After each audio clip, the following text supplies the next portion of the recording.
تبھی تو یہ جو موت ہے نا، موت، جو عقلمند لوگ ہوتے ہیں وہ نہ کبھی دولت پہ فخر کرتے ہیں، نہ کبھی شہرت کی وجہ سے چوڑے میں آتے ہیں، نہ کبھی پراپرٹی اور بینک بیلنس ان چیزوں کو دیکھ کر اتراتے ہیں، کیونکہ یہ جتنی رفتار سے دولت دولت دولت، اتنی ہی اسپیڈ سے قبر قبر قبر. صحیح ہے، قبر کی رٹ.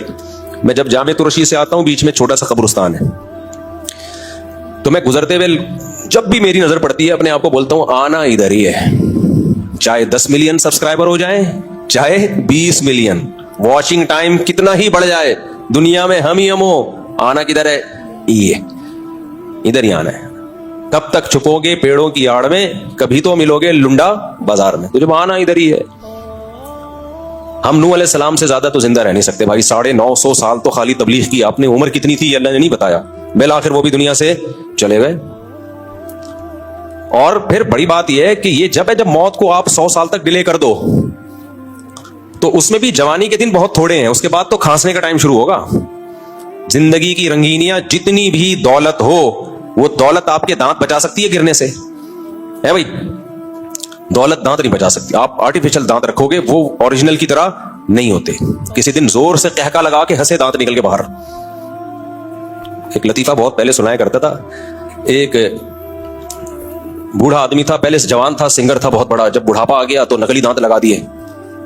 تو اب وہ جب گانا گاتا تو دانت گر جاتے ہیں. وہ بیچارہ پھر لگاتا، پھر 2-3 دفعہ جب ایسے ہوا تو کسی نے کہا انکل یہ کیسٹ بار بار چینج نہ کریں، ایک ہی کیسٹ سے گانا گاؤ. تو دانت گرنا شروع، کمر جھکنا شروع، گھٹنے جواب. تو پیسہ پیسہ. آج مسئلہ کیا ہے؟ موٹیویشنل اسپیکر پیسہ کمانے کی ترغیب دے رہے ہیں، مگر ایسے کہ آپ کو پاگل کر رہے ہیں، وہ ڈپریشن میں لے کے جا رہے ہیں. پیسہ ہی سب کچھ ہے، ہم پیسہ ہی اللہ سے مانگتے ہیں. بھائی سکون مانگو اللہ سے. بعض دفعہ غربت میں سکون مل جاتا ہے. پیسہ کمانے کی کوشش ضرور کرو، سستی اللہ کو پسند نہیں ہے. ملے گا اتنا جتنا اللہ نے مقدر میں رکھا ہے.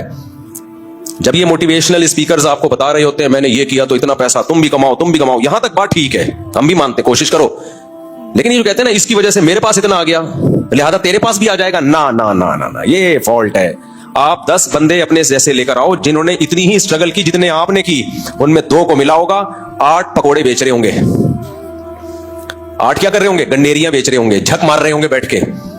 میں ایسے تاجروں سے بھی ملا ہوں جنہوں نے انتہائی محنت کر کے کروڑ پتی بنے، وہ اپنی محنت.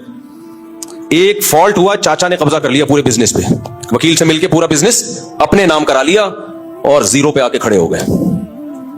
کیس کر رہے ہیں، چونکہ وہ پیسے اتنے کھلا چکا ہے، کیس بھی نہیں جیت رہے، ڈاکومنٹیشن بھی ہو گئی، سب کچھ. اب یہ صاحب جا رہے ہیں خودکشی کرنے کے لیے. تو خیر میرے بیان انہوں نے سنے تو خودکشی کا ارادہ شکر ہے یعنی ختم کر دیا. لیکن مجھے ایک بات بتاؤ، اگر وہ میرا بیان نہ سنتا جو غربت کے فضائل پر تھا، غربت کے فضائل اس سینس میں کہ اگر اللہ ہی غریب بنانے پہ راضی ہے تو اس میں بھی خوش رہو. آخرت صحیح ہونی چاہیے. سب سے پہلے کیا ہے؟ آخرت.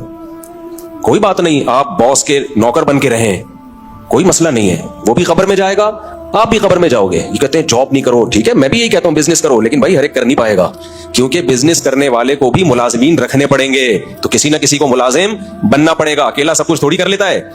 تو یہ تو قرآن سے بغاوت کر رہے ہو آپ. قرآن کہہ رہے لیتخذ بعضهم بعضا سخریا، میں نے دولت کو ایسے تقسیم کیا ہے کسی کے پاس اتنا کہ گننے میں نہ آئے اور کسی کے پاس کھانے کو روٹی نہیں ہوگی، تاکہ غریب آدمی ملازمت کرے امیر کی اور دنیا کا نظام چلتا رہے. اگر سب کے پاس پیسہ آ گیا، فیکٹریوں میں بوتلوں میں ڈھکن کون لگائے گا؟ کیا خیال ہے؟ سارے ہی سائنٹسٹ پیدا ہو گئے. یہ ماں باپ بھی کہتے ہیں نا ہر بچے کو ہم نے ڈاکٹر بنانا ہے، انجینئر بنانا ہے. بناؤ، بنے گا نہیں، کیونکہ سارے ڈاکٹر انجینئر اور کمپنیوں کے مینیجر بن گئے تو بوتلوں میں کمپنیوں میں ڈھکن کون لگائے گا بیٹھ کے؟ کچھ لوگوں کی بوتل کا کام کیا ہوتا ہے؟ کیا لگا رہے ہوتے ہیں؟ ڈھکن. یہ بزنس جاب ہے ان کی. آپ کہہ سکتے ہو تو مشینیں آ گئی ہیں، تو مشین کا بٹن دبانے کے لیے کوئی چارٹرڈ اکاؤنٹنٹ تھوڑی آئے گا، وہ بھی تو کوئی ملازم ہی رکھا جائے گا نا.